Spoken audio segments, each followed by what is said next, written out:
Visteon Corporation is a leading automotive electronics supplier and technology company that's leading the way to a connected digital and electric future. And talking to me about this transition and the company's plans is Sachin Lawande, who is the president and CEO of Visteon Corporation. Sachin, thanks for talking to us Thank and you. welcome to India, firstly. You are from India, Goa, so I'm sure you're happy to be back. And just wanted to start off with the Indian market and how you've seen it evolve and really your plans for it. Terrific. First of all, I'm glad to be back after 2.5 years. And thank you for inviting me to have a conversation with you. We are big fans of you and your publication and look forward to having a good conversation today about many topics that are of interest to both of us. But talking about the Indian market, after coming back to India after 2.5 years, I'm actually very optimistic with what I've seen and the meetings that I've had with the car manufacturers. I would say the Indian market is in a period of transition. I'm seeing that the automakers as well as the consumers are pushing for more technology in the vehicles. There's a realization that the cars are more and more a mobile device on wheels. And customers are willing to pay for it as well. And customers are willing to pay for it. I was really encouraged to listen to some consumers, in fact, my family members, first time car buyers, very young, in their early 20s, willing to pay 10 lakh of rupees for their first car, which is something that would have been unthinkable just a few years ago. I think a good thing, and that's pushing the car manufacturers themselves to up their game. The technologies in the cars that used to be in the past very basic, now we are seeing a really nice uplift in the capabilities. So very excited about Just that. talking about screens and what I Yes. say, the screenification of cars, for a better word. Screens are getting bigger. I don't know how big is too big. Right. So I want you to talk to me on that. What's the maximum size we'll see, or will it just go end to end like in a Mercedes from the whole dashboard? Also, they're fundamentally rectangular in shape. Are we going to see more organic shapes? Are we going to see more curved screens? Is that the future trend? Yeah. So just wanted to get your sense on where is the screens are really now the kind of, what I would say, the must-have feature. But Correct. I think it's going beyond that. So I think it's really important to understand that there are some intrinsic drivers that is driving this trend of larger screens in automotive. And the trends mainly are the success of ADAS and the fact that there is a expectation on part of OEMs driven by their experiences with smartphones and tablets that they need to see the same kind of capabilities and user experience and quality inside the car. So these two drivers are causing screens to be bigger even in what would be considered a value vehicle.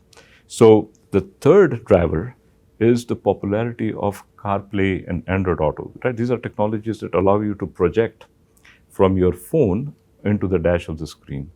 And CarPlay and Android Auto have been pushing the boundaries and have been mandating a certain size and resolution of the screens that is forcing the car OEMs to increase the display sizes.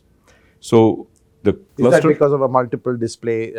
Even before that, right? So even if you don't have multiple displays, in order for you to say that your vehicle supports CarPlay, it has to be a minimum of 8 inches display and a certain resolution. And as they go forward, they are mandating that the size gets bigger because they can take more, they can show more information. They can do it in a way that is not as distractive to the consumer, to the driver, right? Reduce the disruption, reduce the risk. And to your point, they are now launching a multi-screen capability with CarPlay. So the same with Android Auto. Basically, CarPlay and Android Auto will allow the phone to project information on up to 3 screens, your center stack, on the cluster, as well as on the passenger side. Wow. And that's going to be accessible to all vehicles. Now, it's a very competitive market. As soon as one OEM decides to introduce vehicles with larger displays, it immediately makes the product from other OEMs look like they are outdated. And you have seen some examples of that in the Indian market already. So what's happening is in the value side, we're seeing the displays get bigger and bigger. So 10-inch display is going to be the standard going forward. Today in the marketplace, most of them are 7 or 8 inches. So that's going to get bigger. Now, what that does is that puts pressure on the luxury OEMs. Now, speaking a little bit for OEMs outside of India, Mercedes, BMW, Audi, because they set the trends and ultimately all of that comes into the mass market over time, as you know. So what we are seeing is the desire to differentiate themselves from maybe the mass market producers largely through the screens. So we are working on 48-inch wide displays, pretty much pillar to pillar. Okay, so now there are new terms that we have to now start to use. Okay, a driver information display or a DID, a center information display or a CID, and a passenger information display or a PID. How do we see that filtering down into more mass cars and coming again Correct. to India? Do you think it's only a matter of time before it will be democratized to a larger extent and this will be the order of the day even in India? Because, as things do get more affordable and cheaper once they're made in large volumes. Right. So what will likely be the case in India? And I think the example that we have in front of us is the W601 or the XUV 700 from Mahindra, right? You see a very large display. In that particular case, it was two 10-inch displays behind this nice cover lens. What we see is that those 10-inch displays are going to get larger. Imagine 2 or even 3 12-inch displays, nicely done under one cover lens, gives the appearance of a single large display. Right. That's going to be one of the first things that happen in the Indian context. Now, in order to improve the perception of the display, we are bringing new technologies such as optical bonding, LOCA bonding, Right. okay, which is new for the market. Prior to this, they were all air bonded, meaning there used to be an air gap, and you felt the And that quality compromised the was- resolution. Correct. The resolution wasn't good. The reflectivity was too high. Brightness was a problem, and that crisp iPhone-like display was not a possibility. Right. That is being taken care of once you move to the optical bonding, and the way we believe we can democratize it is by investing in that capability in India. So we will actually manufacture displays. You will have optically bonded screens in India. Manufactured in India. Right. The first plant is going online very soon, later this year, and we'll have the capacity to build just over 1 million displays. Will you export from there or not? I believe that we will consume all of that capacity in India itself. Wow. Right? 1 million displays in automotive, and we are thinking already of a second plant, and the location yet to be determined, because we believe displays are going to be like at least in 50% of the vehicles sold in the market will carry these larger displays. Right. And we hope to be the first to introduce this capability, capture the share of the market. And I believe very quickly, once we get to that 12 inches, you can only make a display flat and rectangular up to about 12 inches. Moment you go beyond that, it has to be curved and it has to have a different form factor. Right. Now, for that, the technology is fundamentally different. Now you are into the different kind of OLED technology. So we are very excited. We're working with the leading OLED suppliers to build OLED on glass.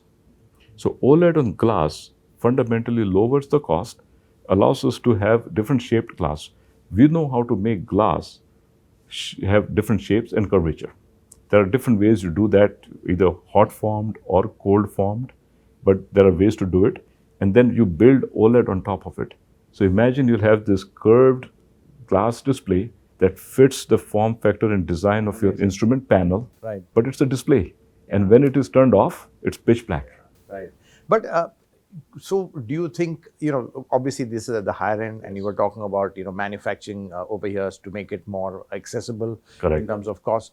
Do you foresee a time where all cars, even base cars, will no longer have any analog display and they will all be digital? I believe that the very first wave that we will see with the larger, relatively flat displays will result in a tremendous shift away from knobs and switches and buttons. Even at the lower end? Even at the lower end, okay, with more emphasis on touch.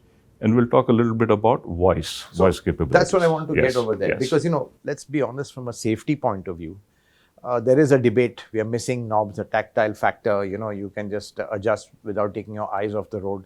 Is voice activation the solution for that? Well, yeah, voice is indeed the solution, and voice technology has made tremendous progress. And what's Visteon doing in that? Right. So Visteon has our own voice technology. So what has happened? What's different in voice? Up till recently, the traditional approach to voice recognition was more of a voice analysis and DSP processing that fundamentally was built on the principle of recognizing phonemes, right? You broke down your speech into phonemes and you tried to pattern match on those phonemes. What was the challenge with that? The different accents, different ways of pronunciation. Some people have a way of rendering that is very different from others. That process of breaking it down into phonemes and then doing a pattern recognition was inherently failure prone. So if you got to about 85% accuracy, that was considered very good.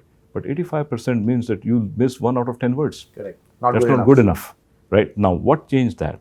The big shift was the move to AI. Right. Artificial intelligence, using massive amounts of data. Right. We are now reaching 95+% accuracy, which is about as much as the human level of accuracy.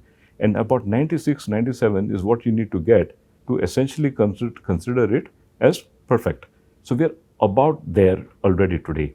So this technology is making the interaction with the car, because in the car, you actually say the same few sentences, maybe it's said differently. It's not an open conversation. You're not having a evening conversation with the car. You are commanding it to do certain things. So there is a limit to the range of things you can say, which is actually helpful in improving the efficiency. So voice, voice is becoming a very credible solution. So my take on it is the following. In order to enable the shift to voice, you cannot do that with the ECE architectures of today. The processing demands on that requires a shift to a different architecture, Ethernet based, and more processing capabilities like smart core. And maybe on the distraction side, some level of ADAS could take care of safety issues. Absolutely. I think that's the biggest need for ADAS is, there is driver distraction, and that's where ADAS can be a lifesaver. Exactly. So let's talk about that a little bit, right? I drive a vehicle, although in the US, with ADAS turned on all the time. And I find myself... It's about level 2? It's level 2. Right. It's a Tesla. I drive a Tesla. And what I find really useful about it is sometimes when I'm on the call, right, although it's a speakerphone, as I'm driving, my mind may be distracted a little bit and I may miss certain blind spots and other things around the car. ADAS is a great way to visualize what's around me in the car. It warns me if I'm making any lane change or any maneuver that might be risky. So it's a very useful thing to have. And that's what is driving the adoption of ADAS. ADAS is coming to India in a big way now. Right. Right. We've seen that. Absolutely. Yeah. And so with ADAS and now more driver monitoring, right, that's also looking for signs of distraction, fatigue, right, will improve that safety factor here in India. I think what we need to do as an automotive industry is own the responsibility of making the driver experience both convenient and safe. There are far too many accidents on the roads that take a lot of life and limb. We need to reduce that. We have the technology to do it now. Moving to the other end, two-wheelers. A lot of scope there. We are biggest two-wheeler market. We've seen even EVs are taking off. So, is there a lot of potential? Is that an exciting part of the market, the two-wheeler side? Absolutely. Because clearly that's where the next wave of digital displays is going to come. What many people don't know is that we, as Visteon, already today supply about 1 million clusters for two-wheelers a year, right? But 1 million in a market, it's about 50 million each year. Right. Now, what's even more exciting for me in particular is many of the trends that we have talked about already, right? Increased processing capabilities, connectivity, ADAS are also coming into two-wheelers. So what you're seeing from cars, there's a bit of a lag, but it's definitely coming into two-wheelers as well. Absolutely. Interesting. And so we already have 3 OEMs that we are working with. The largest OEM in the world when it comes to two-wheelers is Honda. And so Honda is our lead customer for technology, where they are now taking bigger screens, bigger displays in the two-wheeler, with a lot of connectivity with the phone, with the cloud, and we are now looking at how do we bring ADAS functionality into it. For two-wheelers as For well. two-wheelers. So think of smart core for two-wheelers. The technology is actually very similar. So to your point, what we see in passenger vehicles is now starting to come into the two-wheelers. Right. I want to shift, tack to, of course, a topic we can't avoid, and I mean, it is the future, which is EVs. Now, EVs are digitally native, so it kind of lends itself to digital cockpits and things like that. So, on the EV space, I understand obviously it's exciting because it lends to your technology. So, want to know what's happening there, and even specifically to new technologies which you all are getting into, like battery management systems and more EV related tech. Is that going to be a big focus driver in the future? Right. So we're very excited about this transformation. As you mentioned, it is a transformation that's actually accretive, beneficial to Visteon because all EVs mostly are digital natives and born EVs are even more so. There's an expectation in the consumers that an EV should come with a lot of tech. It's effectively, in their minds, the first mobile device on wheels. So we have to address that aspiration and expectation as well. The other thing I would say is, I have been actually positively surprised by how quick this transformation is happening in other parts of the world. And it's instructive to look at that because I believe something like that will happen in India. So if you look at the first quarter, in China, over 25% of new vehicles sold were EVs. 25%. And this after the government relaxed the incentives that they were offering previously. So the incentives are no longer there. And yet, a fourth of new cars sold in China were EVs. Now, when you look at Europe, okay, you may say, fine, China is a different beast. Let's look at Europe. Europe was over 20%, okay, in the first quarter. So 1 in 5 cars sold was an EV, right? Now, when you look at US, we are just starting to see about 5% of the vehicles sold are EVs, and that's because it's largely Tesla. But what's changing is that many of the larger OEMs, look at Ford. Ford, huge investments. Huge investment and some big successes quickly. Mach-E was an amazing success. They couldn't build enough. The new Ford F-150 Lightning truck, and we are very proud to have our product in it. Tremendous success. What they've done is at $40,000, a big truck, that's an EV. Right? So what we expect to see is that EVs will ramp up very quickly. We have a very large piece of business with General Motors. General Motors has made a big commitment to EVs. In fact, they want to have over 1 million EVs a year by 2025. And 100% of those vehicles come with Visteon battery management solution. Right. So I would like to talk to you about what makes battery management unique, why is it so important, right? And what do we think will happen in the Indian market? Now, EVs were built even earlier, right? It's not like we're building EVs for the first time now. Visteon started offering BMS mainly to GM. You may remember GM had the Volt and the Bolt, right? The early first generation EVs. And we were suppliers of BMS to them. So we have sold almost 1 million BMS already. So we had some experience in that particular product. What we are seeing in more those parts of the world is that people are now all building, I would say, born EVs. It's a complete new platform. It's designed for EVs. It's not an ICE that has been adapted for EVs. So absolutely flat floor, perfect packaging, all that. Exactly. And the body design and the structure is all designed to carry that sort of weight. So what happens in an EV like that is that you have over 100 cells that each individually has to be managed carefully for state of health. Batteries perform the best when you maintain them at a steady temperature. They also perform very well if you know exactly the state of charge and then charge or discharge accordingly. And NMCs are tricky in this regard. Very, very tricky. More than LFP. Absolutely. Because, there is the chemistry difference there. LFPs are a little more forgiving in that sense. Although they deliver less power. Density, exactly. So we at Visteon worked very hard on this for about, I would say, 5-6 years. And our focus was to make the best battery management system possible. Why? That's the brains of the powertrain. Okay, when you press the accelerator, it's the BMS that determines how much charge does the motor need, which cell does it tap it from, and coordinate all of that choreography to deliver the right power to the motor. The same time, when you brake, it determines how to do the reverse and do the charging. The last question I really want to ask you about, and again, we cannot not have a conversation without the chip crisis and the shortage, which really impacts products like yours. So really, I just want to get an understanding is how is Visteon managing this, number one? I've heard that, there are sort of different, some OEMs are even using different products, smaller screens to kind of, which have fewer chips so that there's no supply constraint over there. And going forward, how do you see this panning out, the whole chip crisis? No, that's a terrific question. Okay, and Visteon is one of the largest users of semiconductors in the entire automotive industry because everything we build is built with a lot of semiconductors. So your perspective would really be very Absolutely. And I am extremely close to the industry, have many, many meetings with them, and I've made it my business to understand how that industry works, what are the dynamics there, and why did we end up in this problem, and how will we get out of it. So I'll just take a couple of minutes to tell you how did this happen. Now, if you go back a little bit to, say, 2017 and 18 timeframe, where in 2017, as a global industry, we built 95 million cars in the globe, which was the highest we had ever built.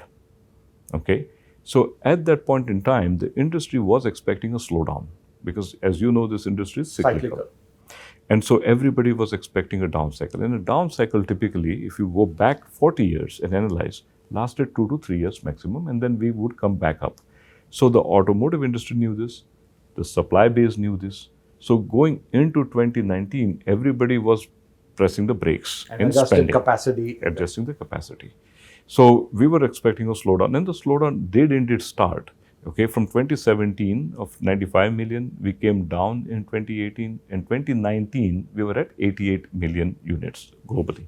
So everybody was kind of on their job saying, okay, we are managing the business.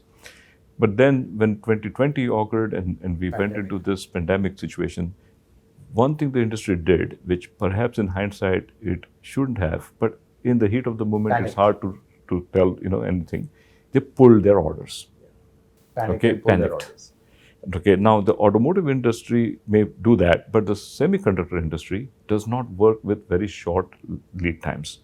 Their lead times, the so-called the front end of the process. Right? When you build a chip, the first thing you make is the wafer. Right. And the wafer process, it's a fabrication process that takes up to 6 months, and you cannot interrupt it. Once you start and say, I'm going to build this type of chips, for the wafer to come out, you have to wait for about 6 months. And then there's a back end to it, which is you take that wafer and you cut it, you package it, you test it, right? And then you ship it. That process is about 2 months. So that's the 8-month cycle that everybody has to respect. But when we pulled the orders when everybody felt that the world was coming to an end, the second quarter of 2020, those suppliers had to repurpose their wafers to other industries. And then what happened was in Q3 itself for 2020, industry came roaring back, and Q4 was even stronger. Right. So what happened was we consumed all of the inventory that was available, but the industry, the semiconductor industry, had diverted their supply to the other industries. Yeah. And consumer was also booming because everyone was working from home. Correct. We all wanted more televisions, tablets, phones, equipment that would allow us to work from home. So demand from everybody was at a peak. So we quickly ran out of inventory. Now, that was felt very quickly. In 2021, second quarter, this realization dawned upon the industry. So we started to work with our suppliers to put more investment, to build more fabs and more capacity across the industry. Now, it's important to understand that there is plenty of semiconductor capacity for a certain class of semiconductors. So semiconductors, the smaller ones. The smaller ones, small in terms of nanometer technology. The term in the industry used is called process node. Okay, a process node of 40 nanometers and less. There's plenty of capacity because TSMC and other semiconductor fab suppliers, right? So these guys just do fabs and provide the wafers. They have invested heavily in the last 5 years. Okay, and they've gone successively from 40 to 28 nanometers to 14 nanometers, 10 nanometers, 7, and so on. Today, For many of our processing, we are using 10 nanometers or 7 nanometers. But there are some chips we use, in automotive in particular, that are 40 nanometers and greater. And that's where the supply crunch That's is. where the supply crunch is. So it's a very uneven supply. So if we have a lot of supply of some semiconductors, only a very small handful. But even one chip can hold up a car. That is the situation. All you need is one chip to be short, that you cannot build a complete product. Now, how will we get out of the situation? So investments were made towards the second half of last year in adding more capacity. But it would always be below in the smaller chips. No, even in the larger one, because they realized that the industry could not quickly Transition, shift. right. So Texas Instruments, for example, put a lot of investment in it, microchip, on semi, and everybody put some investment to increase capacity. There's plenty of capacity on the advanced nodes. On the lagging nodes, that capacity will come online because it takes in normal times, it used to take about 3 years when you first buy the equipment to when the chips start to flow. With all the pressure on them, they are starting to get it earlier. So middle of last year, they put the investments. Middle of next year, so 2 years, they will start to ship chips from the new capacity. So you feel up to middle of next year? Up to middle of next year, we have to survive with all of this stuff that we are doing, which is purchasing on spot buys, paying ridiculous amounts of money for the chips, redesigning parts. In some cases, cars being offered with some of the components not even configured, right? Lower spec. So we'll do whatever we need to do to survive.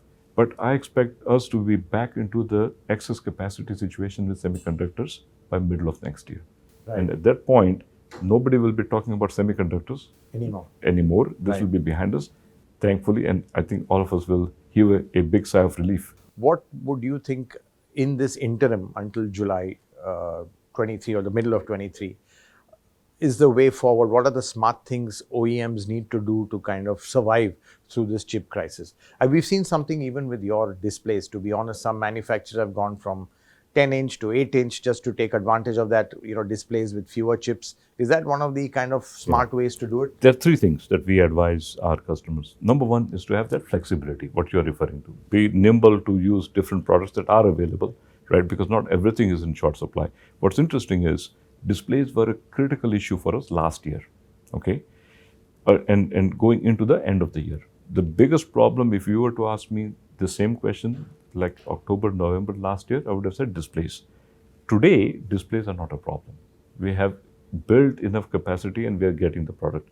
Having said that, we advise our customers, the car makers, to do 2 additional things beyond being nimble. One is to support quick redesigns and introduction of alternate designs quickly to mitigate this issue. By effectively, if we are saying, okay, we are using a Texas Semiconductor chip, how about if we add a other semiconductor supplier like analog devices or ST, they are chips, slightly different, but we can offer this and the other one to make up for the shortages in the quantity. And the third thing is to be very aggressive to look at open market. It is costly, right? But it at least allows them to continue to retain their market share until things improve, right? This is going to be a game of market share for everybody. Losing market share and then recovering is a very hard thing to do, as you know. So maintaining that would be one of our objectives. And, just lastly, so clearly what you're saying is from the worst is behind us as far as displays go. And just for your customers, I mean, anyone having Visteon products, what you're saying is the chip issue is not so big for you as maybe it would be for other suppliers. No, the chip issue is big. I wouldn't say it's not as big, but we have a lot of relationships we can leverage because of the position that we have in the industry, which obviously helps in getting more support. And we have really good capabilities to redesign, because it also comes from the fact that this is the core of our business, right? There are very few companies that have the kind of capabilities that Visteon has, simply because this is all we do. Many of the other suppliers have other businesses as well. So we have a certain capability that is not very commonly found in the industry. So my message has been that we'll work through this crisis together with them. We'll come up with different strategies. I was on the call with an OEM last night, and we went through a set of 5 or 6 different actions were taken to mitigate the situation. Actions were started middle of last year, and as a result, from end of September onwards, we'll be able to supply them 100% of the demand. Can you believe it? From end of September on. Because they planned at that time. Exactly, because we did about 5 different things. Right. 5 different things. If we were not to do those things, we would not be able to supply even 25% of the demand. And those 5 things are just the kind of smart kind of... Exactly. Redesigns, Right. alternate parts, right? Bringing in different suppliers rather than be dependent on one. So all those 5 that we were tracking very closely, we are now in a But position. to be honest, Yeah. does that compromise the overall end user consumer experience a little bit? No, I'll tell you where it doesn't compromise the experience at all. What it does do is it's a cost. Got it. Right? I mean, we have taken a lot of cost to do these things that in the normal environment would not have been there. Correct. It's a cost on us, it's a cost on the car manufacturer because they have to support us introducing all of these things. Our inventories have gone up as a result because we have to buy all these. So the dollar impact has been high. Right. Okay, but in terms of the end user, absolutely no difference. And we would not do anything that compromises on quality. Right. Okay, so we go through the same quality checks, same quality processes, testing, etc. Because you do not want to have any issue with your reputation. Reputation in this industry is everything. Right. I think that's a great note to end on. Reputation is everything, quality is everything. And it's been really a fascinating conversation, Sachin, and really I've learned a lot. It's been very educational as well. And wish you all the best and huge success going forward. And looking forward to seeing Visteon grow more and more in India, which is your home country as well. Absolutely, absolutely. Right. And I look forward to more conversations with you. I enjoyed this discussion a lot. Thank you. Absolutely. Right. Thank you very much.